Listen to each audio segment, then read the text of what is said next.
Hello विद्यार्थी मित्रांनो,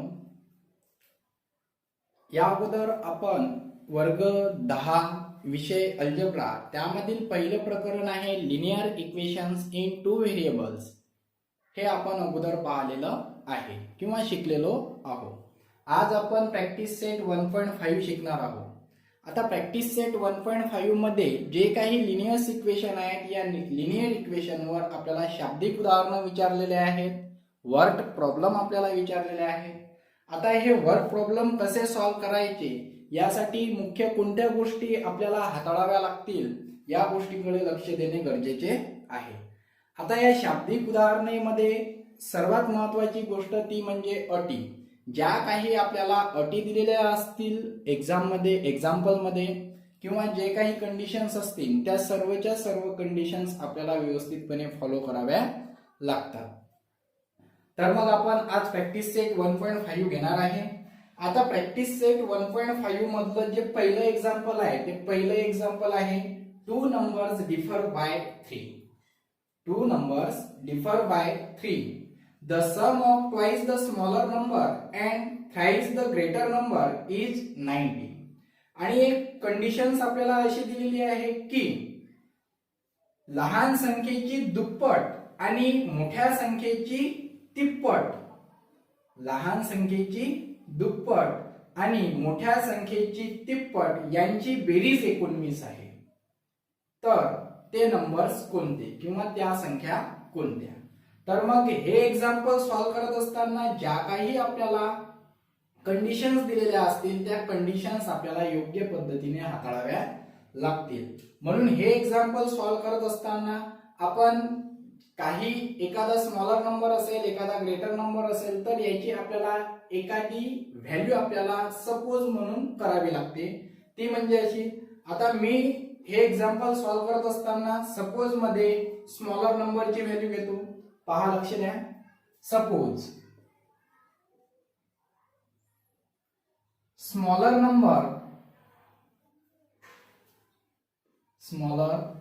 number b x and greater number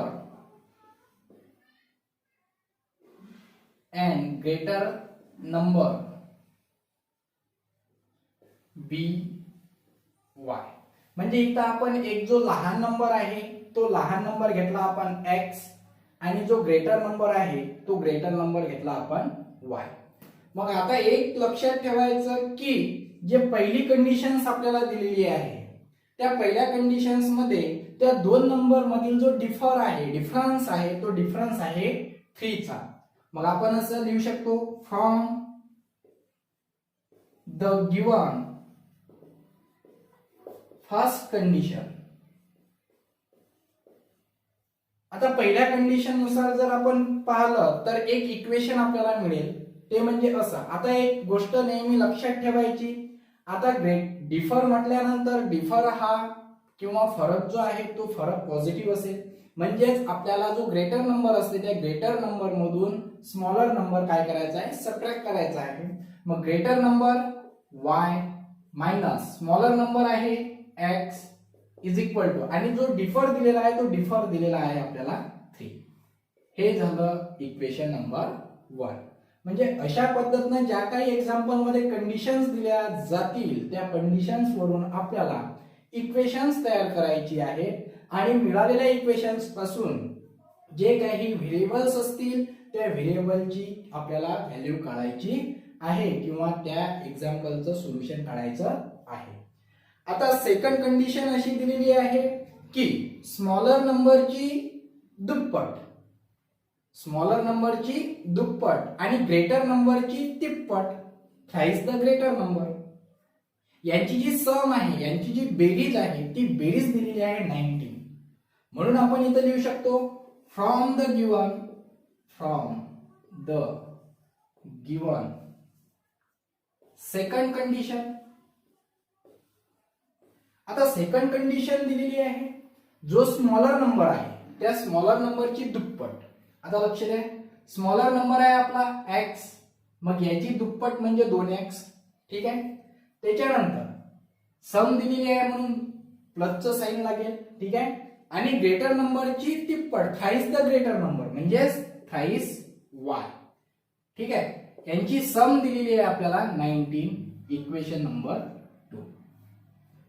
ठीक आहे, आता एक चेंज करतो. इथं मी सुरुवातीला ग्रेटर नंबर घेतो आणि नंतर स्मॉलर नंबर घेतो. इथं घेतो थ्राईस वाय आणि इथं घेतो ट्वाइस एक्स. ठीक आहे, आता पुढे चला. आता एक गोष्ट लक्षात ठेवा, यामध्ये वायचा कोएफिशिएंट 1 आहे, एक्सचा कोएफिशिएंट 1 आहे. इथं सेकंड इक्वेशन मध्ये वायचा कोएफिशिएंट 3 आहे, एक्सचा कोएफिशिएंट 2 आहे आणि 3 आणि 19 यांना म्हणतात कॉन्स्टंट. काय म्हणतात? कॉन्स्टंट. ते स्थिर पदे असतात. ठीक आहे, मग आता यामध्ये एक्स हे व्हेरिएबल जे आहे हे प्लस आहे सेकंड इक्वेशन मध्ये आणि फर्स्ट इक्वेशन मध्ये एक्स हा निगेटिव्ह आहे. ठीक आहे, किंवा मायनस आहे. म्हणून इथं आपल्याला एक्स हा व्हेरिएबल काय करायचा आहे? एलिमिनेट करायचा आहे. म्हणून आपण जे पहिलं इक्वेशन आहे, जे फर्स्ट नंबरचं इक्वेशन आहे, या फर्स्ट नंबरच्या इक्वेशनला 2 न मल्टिप्लाइड बाय करणार आहोत. म्हणून किंवा देअरफोर किंवा आपण इथं नाव लिहिलं तरीही चालेल. Now multiplying equation 1 by 2 we get. आता पहिल्या नंबरच्या इक्वेशनला जर आपण 2 न मल्टिप्लाइड बाय केलं तर आपल्याला एक थर्ड नंबरचे इक्वेशन मिळते. ते अशा पद्धतीनं therefore 2 into y twice y minus 2 into x twice x is equal to 2 into 3 6. Equation number 3. आता इक्वेशन नंबर 3 मिळाल्यानंतर यामध्ये इक्वेशन नंबर 2 आणि इक्वेशन नंबर 3 यांची ऍडिंग जर केली तर आपल्याला x हा जो व्हेरिएबल आहे हा व्हेरिएबल एलिमिनेट करता येतो. म्हणून आपण इथं असं लिहू, adding equation 2 and equation 3 we get. आता इक्वेशन 2 आणि इक्वेशन 3 यांची ऍडिंग करू. आता ऍडिंग केल्यानंतर आपल्याला y या व्हेरिएबलची व्हॅल्यू मिळते. तर पहा, thrice y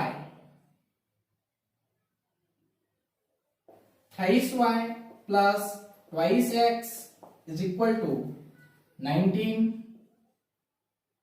twice y minus twice x is equal to 6. ठीक आहे, आता ऍडिंग करून घेऊ आपण. आता ऍडिंग करतो म्हटलं नंतर जे इक्वेशन आपण ऍड करत असतो त्यांच्या कोणत्याही प्रकारच्या साइन मध्ये चेंज होणार नाही. म्हणून प्लस मायनस ट्वाइस एक्स काय होतील? कॅन्सल होतील.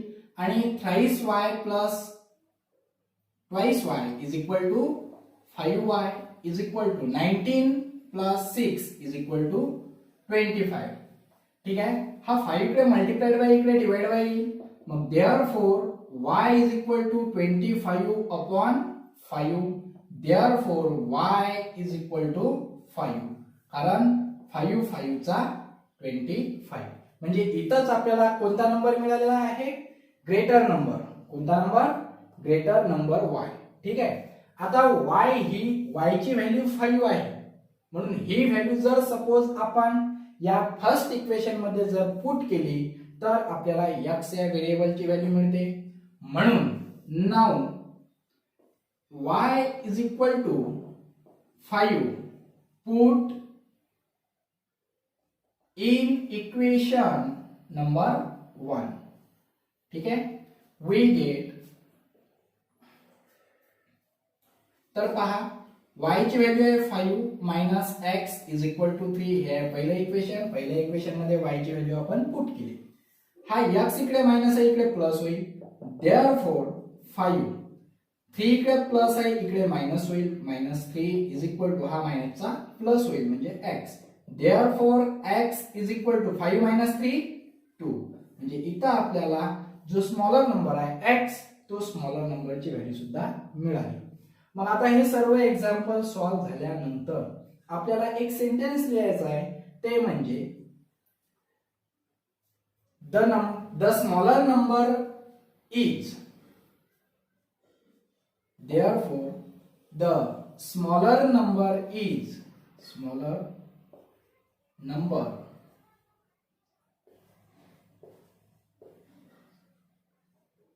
to and that of greater number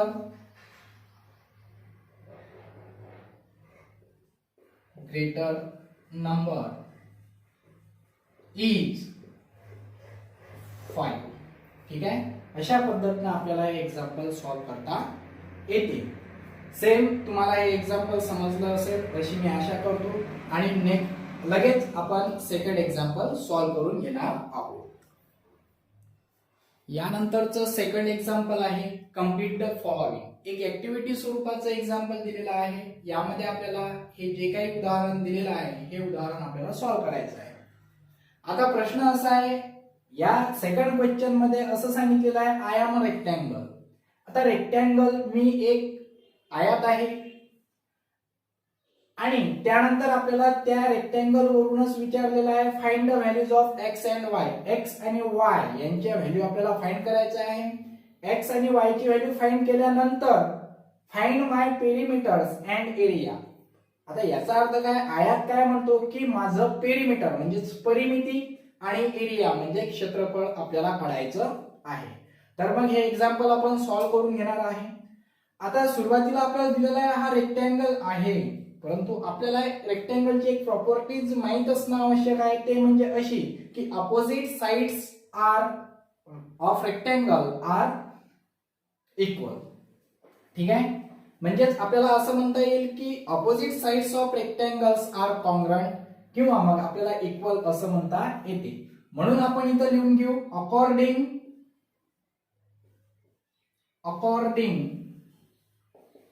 to the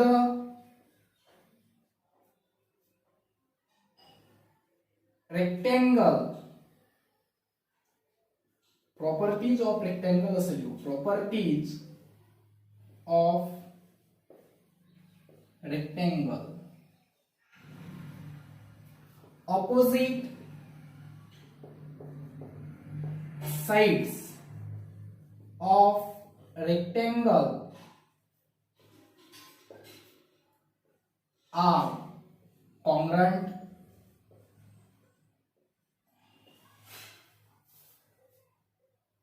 ठीक आहे, मग आपण असं लिहू शकतो therefore twice y is equal to x plus 4. ठीक आहे, and twice x plus y plus 8 is equal to 4x minus y. ठीक आहे, यावरून आपल्याला दोन इक्वेशन्स मिळतील. आता ते दोन इक्वेशन कशी मिळतील ते आपण इथं काढून घेऊ. दोन इक्वेशन्स तर पहा, हा x हा ट्वाइस y इकडे प्लस आहे इकडे मायनस होईल. हा 4 इकडे प्लस आहे इकडे मायनस होईल. देअरफॉर किंवा मग एक काम करू आपण, हा 4 इकडे प्लस आहे इकडे मायनस येईल म्हणून आपण हा 4 इकडे मायनस घेऊन येऊ. Twice y minus 4 is equal to x. म्हणजे x ची व्हॅल्यू जी आहे ती x ची व्हॅल्यू आपल्याला मिळते twice y is minus 4 is equal to x. ठीक आहे, मग सेम त्याच पद्धतीने आपण एक काम करू, इथं हा ट्वाइस आहे x इकडे प्लस आहे इकडे मायनस होईल.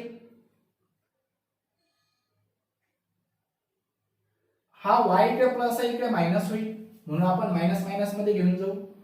पहा 4x minus twice y minus y minus y हा सुद्धा मायनस होईल इज इक्वल टू 8.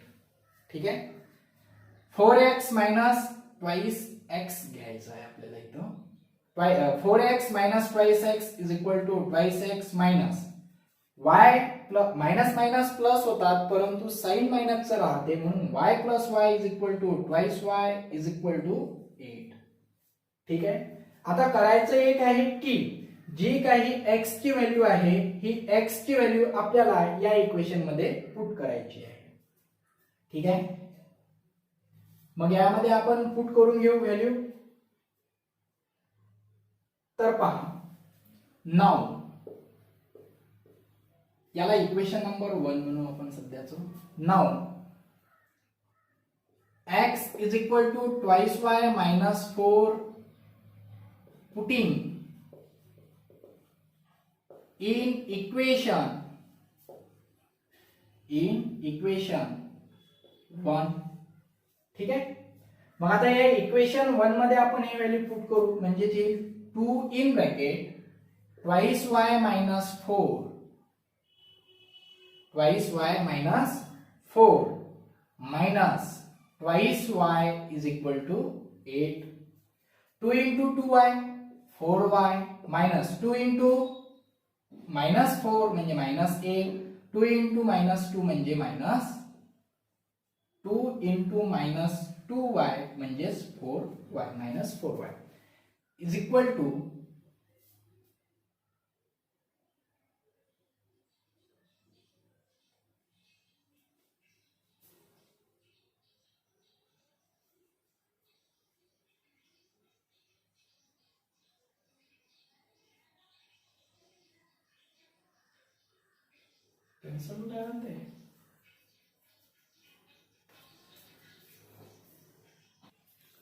तर पहा 2 into twice y म्हणजे 4y मायनस 2 into 4 म्हणजे 8 minus twice y is equal to 8. आता पहा लक्ष द्या, 4y मायनस twice y म्हणजे 2y is equal to, हा इकडे मायनस आहे इकडे प्लस होईल, 8 प्लस 8. मग इथंच लिहून काढू आपण y ची व्हॅल्यू. मग twice y is equal to 8 plus 8 is equal to 16. y is equal to 16, हा 2 इकडे मल्टिप्लाइड बाय इकडे डिवाइड बाय येईल. therefore 2 8 चा म्हणजेच y is equal to किती येईल 8. ठीक आहे, अशा पद्धतीने आपल्याला y या व्हेरिएबलची व्हॅल्यू आपल्याला मिळाली आहे. आता y ची व्हॅल्यू ही इक्वेशन आपण 1 मध्ये जर पुट केली तर आपल्याला x या व्हेरिएबलची व्हॅल्यू मिळेल. म्हणून आपण y ची व्हॅल्यू इक्वेशन 1 मध्ये पुट करू. Now y is equal to 8. Putting in equation 1, therefore काय येईल, therefore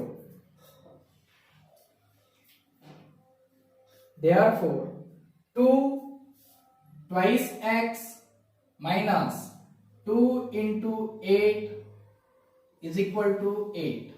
ठीक है, therefore twice x minus plus minus 2 into 8 16 is equal to 8.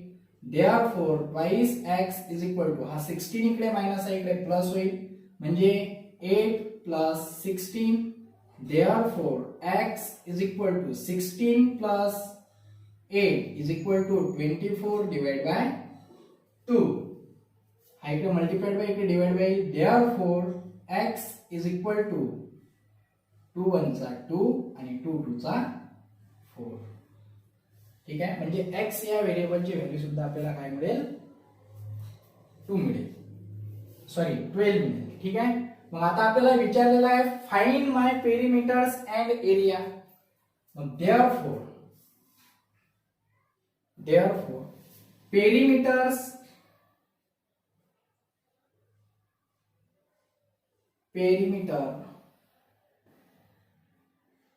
of rectangle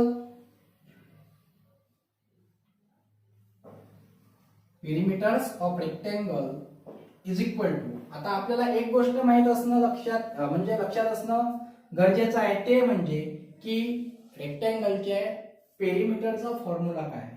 तर 2 in bracket length into breadth हा रेक्टँगलच्या एरियाचा फॉर्म्युला आहे. ठीक आहे, मग is equal to 2 in bracket. आता हे आहे ब्रेथ आणि हे आहे ब्रेथ आणि हे आहे लेंथ. म्हणून आपण 2 in bracket 4x minus y plus twice Y असं लिहून घेऊ. ठीक आहे. पुढे 2 इन ब्रॅकेट 4 इंटू एक्स ची व्हॅल्यू आपण काढलेली आहे. एक्स ची व्हॅल्यू काढलेली आहे आपण 12 म्हणून इथं पुट करू 12. आता minus y plus twice y plus y is equal to 2 in bracket 48 plus y ची व्हॅल्यू आपण काढलेली आहे 8 म्हणून 8 इथं प्लस करू 2 into 48 plus 8 is equal to 56. Therefore, perimeters of rectangle is equal to किती येईल 112 युनिट. आता हे युनिट मध्ये घ्यावं लागेल. ठीक आहे. म्हणजे पेरिमीटर्स ऑफ रेक्टँगल किती येईल 112 म्हणजे 112 युनिट्स. ठीक आहे. आणि शेवटी विचारलेला आहे area. Now area of rectangle. आता एरिया ऑफ रेक्टँगलचा फॉर्म्युला सुद्धा आपल्याला माहित आहे. तो असते एल इंटू बी. काय L into B is equal to length आपल्याला दिलेली आहे. लेंथ किती दिलेली आहे 4x minus Y 4x minus Y आणि परत ब्रेथ दिलेली आहे twice y into twice y is equal to. आता हे सॉल्व करून घेऊ आपण. 4 इंटू एक्स ची व्हॅल्यू आहे 12. ठीक आहे. 8 लिहिली मी 12 मायनस 8 वाय ची व्हॅल्यू 8 आणि 2 into 8 is equal to 48 minus 8 into 16. आता थोडं इथं लिहितो जागा नसल्यामुळे. 48 minus 8 is equal to 40 into 60 is equal to 16 4चा 64 म्हणजे 640 युनिट. अशा पद्धतीने आपल्याला हे जे ऍक्टिव्हिटी स्वरूपात एक्झाम्पल दिलेलं आहे हे सॉल्व करता येते. यानंतरचं एक्झाम्पल आहे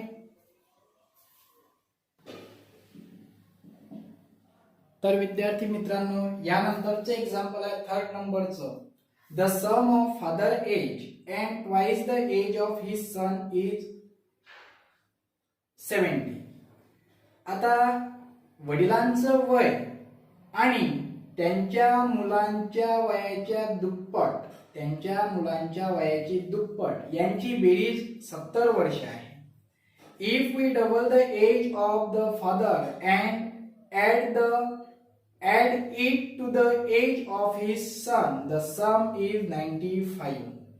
आता जर समजा वडिलांच्या वयाची दुप्पट केली आणि त्या वयामध्ये मुलांचं वय जर ऍड केलं मिळवलं तर त्यांच्या वयांची बेरीज 95 होते. Find their present ages. म्हणून आपल्याला त्यांचं जे प्रेझेंट एज आहे ते प्रेझेंट एज काढायचं आहे. म्हणून असे एज काढत असताना किंवा अशा प्रश्नाचं उत्तर काढत असताना आपल्याला एक व्हॅल्यू सपोज म्हणून घ्यावी लागेल. म्हणून आपण एक व्हॅल्यू सपोज म्हणून घेऊ. Suppose the present age of his son be x year. म्हणजेच तो जो काही व्यक्ती आहे त्याच्या मुलाचं प्रेझेंट एज आपण एक्स घेतलं. आता हे एक्झाम्पल सॉल्व करत असताना आपल्याला फक्त एकच व्हेरिएबलचा यूज करून सुद्धा सॉल्व करता येते. परंतु हे एक्झाम्पल आपल्याला वर्ग 10वीच्या अल्जेब्राच्या पुस्तकामध्ये पहिलं प्रकरण आहे लिनियर इक्वेशन्स इन 2 व्हेरिएबल असल्यामुळे आपल्याला यामध्ये 2 व्हेरिएबल घेणं आवश्यक आहे. नाहीतर हे एक्झाम्पल आपण एक व्हेरिएबलचा यूज करून सुद्धा सॉल्व करू शकतो. परंतु आपल्याला ज्या काही अटी दिलेल्या असतात ज्या पद्धतीने आपल्याला सॉल्व करण्याचं सांगितलेलं असते त्या पद्धतीनेच आपण सॉल्व केले पाहिजे तरच आपला विशेष फायदा होऊ शकतो. म्हणून आपण त्याच्या मुलाचं प्रेझेंट एज किती घेतलं x year and the present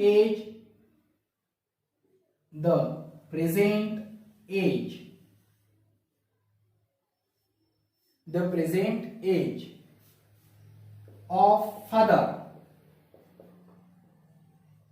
b y year ठीक आहे. म्हणजे आपण मुलाचं वय घेतलं x आणि वडिलांचं वय घेतलं आपण y इयर. ठीक आहे. आता कंडिशन्स अशी दिलेली आहे एक्झाम्पल मध्ये की the sum of present age and twice the age of his son is 70. वडिलांचं वय आणि त्याच्या मुलाच्या वयाची दुप्पट यांची बेरीज किती आहे? यांची बेरीज आहे 70 वर्ष. म्हणून आपण इथं असं लिहू शकतो according to the given condition. आता कंडिशन अशी दिलेली आहे की वडिलांचं वय दिलेलं आहे आपल्याला y, आपण दिलेलं आहे y इयर्स प्लस आणि त्यांच्या मुलाचं वय दिलेलं आहे x, परंतु किती twice the age of his son म्हणजे twice x is equal to यांची सम दिलेली आहे आपल्याला 70. म्हणून अशा पद्धतीने आपलं एक पहिलं इक्वेशन तयार होईल. ठीक आहे.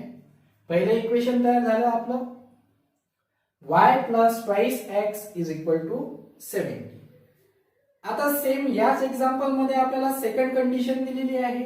ती सेकंड कंडिशन अशी आहे if we double the age of the father and add it to the age of his son, the sum is 95. जर समजा आपण वडिलांच्या वयाची दुप्पट केली, डबल केली आणि त्यामध्ये मुलाचं वय ऍड केलं तर आपल्याला बेरीज 95 मिळते. म्हणून अकॉर्डिंग टू द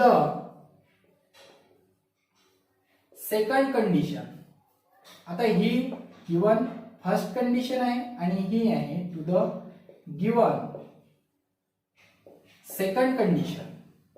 आता सेकंड कंडिशन दिलेली आहे वडिलांचं वय काय केलं आपण डबल केलं म्हणजे ट्वाइस y प्लस आणि त्यामध्ये त्याच्या मुलाचं वय x इयर हे जर ऍड केलं तर आपल्याला त्यांची सम मिळते 95 इयर्स.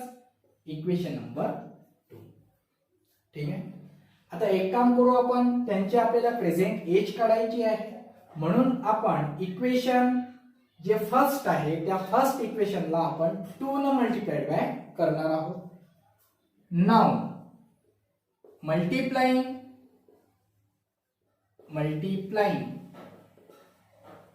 Equation 1 by 2